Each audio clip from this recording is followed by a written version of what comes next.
बिस्मिल्लाहिर्रहमानिर्रहीम।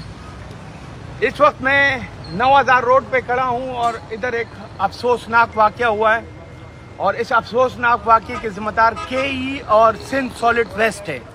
यहाँ पर अभी एक बच्चा शहीद हुआ है और 3 बच्चे जख्मी हुए। ये बच्चे की चप्पल है, ये सिंध सॉलिड वेस्ट की नायली, ये कचरा पड़ा हुआ है यहाँ। ये केई की नायली, केई करोड़ों रुपए अरबों रुपए यहाँ से लेता है और ये केबल इन्होंने ऐसी डाली हुई है। बच्चे यहाँ खेल रहे थे कचरे में, उसमें आग लगी केबल में और एक बच्चा एक्सपायर हो गया, 3 बच्चे जख्मी हैं। कोई ना अभी तक ना केई वाले आए ना सिंध सॉलिड वेस्ट वाले आए। इन बेशर्मों को अभी तक शर्म नहीं आई है कि इतना बड़ा हादसा हो गया, अभी तक कोई नहीं पहुंचा है। और अभी मेरी बात हुई सिंध सॉलिड वेस्ट के लोगों से, उनको पता ही नहीं है कि यहाँ शहर के इलाकों के बीच में इन्होंने डंपिंग पॉइंट बनाए हुए हैं और केई वालों ने ऐसे ही केबल डाले हुए। ये उस बच्चे की चप्पल है जो बच्चा शहीद हो गया है। अभी यहाँ के साथ ये केबल ओपन पड़ी हुई है। एक बच्चे की चप्पल वो रही, एक की चप्पल ये रही।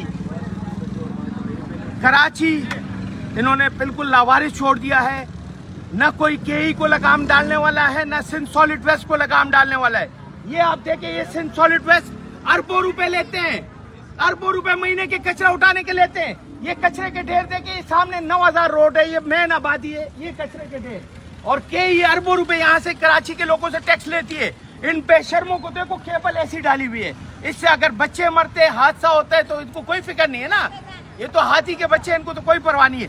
मैं अपने चेयरमैन से कहूंगा कि वो सिंध सॉलिड वेस्ट पर और केई पर इन बच्चे की FIR काटे और इनको अदालत में घसीटे ताकि इनको पता चले क्या होता है।